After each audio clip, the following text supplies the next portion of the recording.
tutorial video on the strategic IC worksheet or the strategic IC, job aid. So uh, this really helps the strategic IC keep accountability and keep track of the incident action plan and manage location of all of the companies that might be working. So this part is just a little bit of an overview, and then we'll get into more about assignments and what all that looks like and how you really track that and how you use each one of the parts and pieces of this worksheet. So incident address, dispatch time, elapsed time, additional alarms at the top right here, offensive or defensive, it's colored, hopefully it draws your attention. Are we in the correct strategy? If we're not, when the strategic IC is pulling up, the first thing they should do is make sure we are in the correct strategy. So if you need to change it, even before you transfer command, if it's going to make that big of a difference if you're in the wrong strategy. Offensive during defensive fire conditions. Below that, you're the strategic IC, you're responding in, you heard that first due officer give a size up so I can, quickly catch up building and building information, problem description, location of the problem, if they'd located or working to remove any victims, what's going on with that. Just below that, kind of from left to right, the work that's going to take place, kind of some reminder pieces. So attack, backup, and getting companies assigned on deck. Did a 360 get completed? What kind of information came out of that? Do we have water supplies? Do we have a secondary water supply? Do we need that? Supporting the fire department connection. If it has one, we should be hooking to it. So pull up and hook up. Our searches, so where we're getting primary and secondary searches. A little reminder piece right here, cyano kits. In our region where I work here in Ohio in Hamilton County, more and more units are carrying the cyano kit, but it's still like a little reminder piece. If somebody says they got a victim, we should be making sure we're bringing the cyano kits forward. It's a training piece at the task level, but strategic IC can engage and remind people of that. Support work, EMS, rehab, and then utilities. So this whole document's a Word document. Is how we push it out to everybody. It's available in the instructor download center if you're an instructor for Blue Card, and we're willing to share it with anybody. You can modify it, tweak it, update it, make it what you want to make it. Then below that, these 5 boxes here, they're a little bit larger so that as a strategic IC arriving at the incident, I can quickly update where I believe the position and function. So task, location, and objective, position and function of those units that are operating at the incident. So engine 7, I heard they were there. They got doing primary search fire control through the alpha side. I see that they got a water supply. Truck 1 got assigned to get a roof report. They're positioned on the Charlie side. Engine 2 got another water supply. They're doing primary search fire control on the Bravo exposure. So these boxes are a little bit bigger. We suggest that people write on this with a pencil. You could erase if you needed to, but it's just a little bit cleaner. It's not going to smear if you write with a pencil. We're doing it here on a computer, so it's typed into there. And if you got into a big incident, you could have somebody track on this document actually typing into the Word document. It would work just fine. So again, these first 5 positions, the strategic IC is pulling up, and that they can quickly document what they believe and heard the assignments are, so that they could get that command transfer completed with that fast attack mobile IC. Next to that, chief officer assignment. So battalion 30 got there. I got 5 companies operating. We'll just say on the 3rd floor, or more than 3, but we'll just say we got 5 there. So battalion 30, I'm going to make you division 3, and then I could give them a rundown of what their units are. We'll talk about that a little bit more as we get going through this.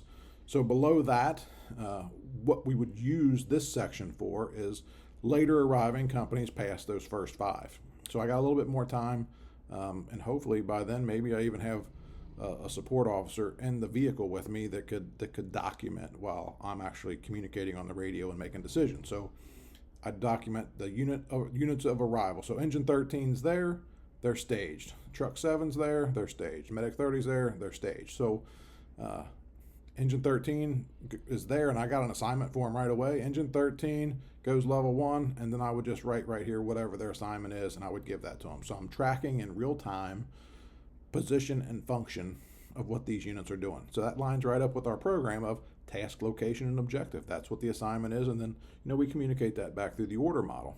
So moving across, engine 13 finished their assignment. They give a status change in engine 13, the command status change. We need to recycle. Primary search of the second floor is complete. We're coming out. We have a par. So I could document, hey, they got a par, and they're recycling. So the box next to that would be their next assignment. So I have the ability on this worksheet to assign 15 additional companies beyond these 5 and give each one of them 3 assignments, which accomplishes a whole lot of work. At the top, we just got a couple of reminder pieces over here. So again, it's a Word document, so you can tweak it, change it, update it, make it what you want it to be. We know it works because, again, we've sent it out to thousands of fire departments, and every day we get requests from organizations that we share this. So it's just a Word document. We print it on 11 by 17, a little thicker paper, write on it with a pencil, and you make it what you want to make it for strategic IC job aid. So this big box entry requirement is just a reminder. So when we go to big boxes, we should be slowing down. Make sure we hit the fire department connection, support that. Getting a tilt roof wall report, what's going on for these large tilt slab buildings, and making sure we got an on-deck company. Oftentimes before we're even making entry, because the sprinkler system's doing the work for us. The sprinkler system was flowing while we were still laying in bed. The Mayday help order, just a small reminder. So many places you see, if you have a Mayday, you flip this sheet over and what you do for the Mayday is on the back, or it's a totally different thing. Well, there's no time for that. When the firefighter says Mayday, Mayday, Mayday, they want an immediate reaction. So really we get to that through doing sets and reps and multiple training evolutions, that the response from the strategic IC is, this is what I do when somebody says Mayday, Mayday, Mayday. This is a little reminder that's just always in their face, that firefighter self-rescue, oftentimes that solves the problem. So talking them through that and how we're going to deploy. And then the Mayday checklist piece. So talking to the firefighter having the problem. That's just a little reminder thing. Calm down, control your breathing, conserve your air. How much air do they have? Activate their pass device if they are lost, and only if they're lost. Do you have a thermal imaging camera? If they are lost, maybe they can see their way out. Or if they're trapped or whatever, with the camera, they can evaluate and see what is actually going on.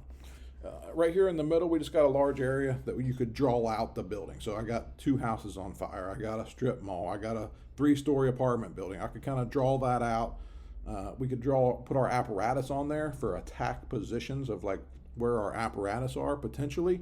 If we're talking about multiple units in a strip mall, I could draw that out, and then I could kind of document on there whatever works and whatever's in your region. But if I write AC in those places, if I write FC in AC, fire control and all clear, so I got an all clear primary search for victims, and there's no more fire, I've not found a fire there, or I have fire control in that space. So I could document that out, and we'll talk about that as we move forward. At the bottom here, these are 2 attack positions. So attack positions anchored by a water supply. So this is simple. I would just write the company number in this box. Engine 7 has a water supply, and then off of this I would just draw the hand line. So engine 7's got a hand line off, I'd put engine 7 on there. Engine 2, we'll just say, has a hand line off of this truck also, and I'd put engine 2. So I'm truly tracking position and function, and I got it kind of in 2 different places. So who did what? Do I have established water supplies, which established water supplies create anchored fire attack positions. And then on the bottom right, post-fire air monitoring. So before we would turn this over to the occupant, did we do air monitoring? And before we start to downgrade this and lower our level of protection, did we do air monitoring? And we know that, we're not probably carrying air monitors every day that we should be saying, oh, everything is fine. We could talk about carbon monoxide, but even when we get to hydrogen cyanide and so many of those other thousands of chemicals that are out there, we're not monitoring for all that. So I always say, air is cheap, but we could do our due diligence with the equipment we do have and monitor the space before we do something else. So that's just an overview of the Strategic IC worksheet. Again, it's a Word document. It's available in the Instructor Download Center, and we're also willing to and have sent it out to thousands of fire departments. We're doing this tutorial video update because we've made some updates to the worksheet, and we just want to keep everybody current. a big value is standardization. So just like, everything in the blue card system, we talk about standardization with all your response partners. This is important too, that all the strategic ICs are working from the same sheet of music, if you will, or documenting on the same job aid slash strategic IC worksheet. So if you don't have drivers, which most people don't, the strategic IC gets there, and if somebody gets in to scribe for them to be their support officer in the car, if they're familiar with this worksheet, there's a great value to that. Another nice thing is again, it's just a piece of paper. You need a pencil, and if you got audio traffic from incidents that you've had, it's a great way to practice using the worksheet. So you get most familiar with it. You can catch it up, relatively quickly. And within your own organization, your own response system, obviously you can tweak it, change it, update it, because again, it's available to you as a Word document. So you can make it kind of what you want it to be. So as we start this, we're just gonna talk about, we got a 3-story, I kind of just drew it for the sake of time already. I just draw this with a pencil, but we got a 3-story apartment building with 6 units across, 6 on each floor. So I'm the strategic IC, I'm responding in. I don't have anybody with me, but I got an MDC and I was listening to the traffic. I was on the response from the get-go. I can kind of see who's there. I've heard what's happened. The first thing that I do when I get there, verify I'm in the correct strategy. So offensive or defensive, okay, we're offensive. So in my mind, we're good there.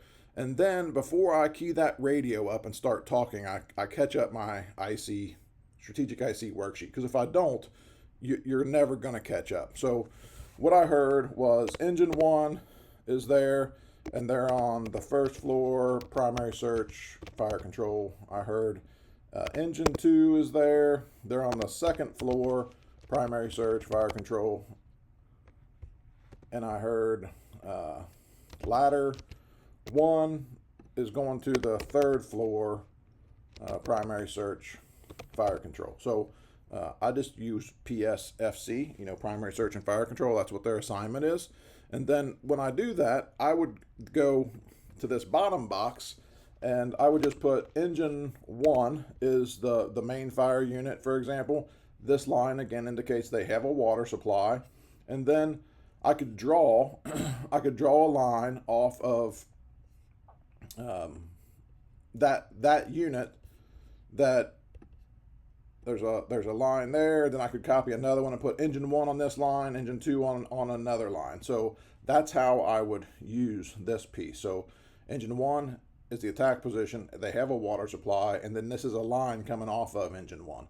If I was using horizontal standpipe or 3-inch with a 3-way valve, something like that for an extended lay, then I could just make this look that way, and I could run 3 lines off the end of that. So I kind of just got an idea of my anchored fire attack position. What does that really look like? So once I have this, I'm ready to key up. So I do my command transfer, battalion 1 to command. I'm ready for a transfer. Yeah, go ahead, battalion 1. I'd give them the information of, okay, I got you on the first floor, primary search, fire control, engine 2 on the second floor, ladder 1 going to the third floor, primary search, fire control. If that's correct, give me a CAN report. So I'm caught up with the position and function because I heard the task, location, and objective of the assignments from the get-go. I get that CAN report back from command, engine 1 at this point, of what they've done, what they need to do. I see the picture now too. So I'm using all my senses, right? What I, feel, taste, hear, touch, whatever. I'm hearing the report back, and then I'm also seeing the conditions from the building. So what's going on with that? So I get the CAN report back. They got fire control, and they're getting a primary search of the first floor. So I'm ready to then assume command. And then I actually know position and function again of where these units are at. I hear engine 3. After I've transferred command, I've gone to the dispatch center. Everybody's well aware that I'm in command now of this incident. Engine 3 goes level 1. So I just put engine 3 there. Engine 3, I'm going to put you on deck, alpha, and that's the courtyard. Engine 4 goes level 1. Engine 4, I want you to get a water supply from the Charlie side, come through the courtyard with a horizontal standpipe. So Engine 4 copies, we're going to get a water supply. We're going to go through the courtyard with a horizontal standpipe. So we'll just go with about that time I hear priority traffic from ladder 1 on the 3rd floor. Ladder 1, we're on the 3rd floor. We got an all clear of the units directly above the fire, but we do have a working fire in the attic space. We need additional companies. So I'm going to assign engine 3 at that point to the 3rd floor. So if I'm writing on this with a pencil, I'm just going to strike out this with one line so that I know that that assignment's over. And I'm going to move engine 3 to right here so that I keep this totally current of what's going on. And they're going to the 3rd floor, primary search, and fire control.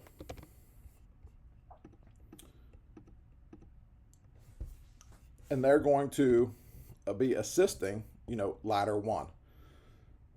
So I hear engine 5's level 1. So engine 5 is level 1. Engine 5 on deck. So at this point, we'll just go with battalion 30 is level 1. So I know where the most work's going to be happening at this point. It's running in the attic space. Everything else seems to be, going fine. So command to battalion 30. I'm going to make you division 3. You're going to have ladder 1 and engine 3 working for you at this point. When you get in place, let me know and give me a can report.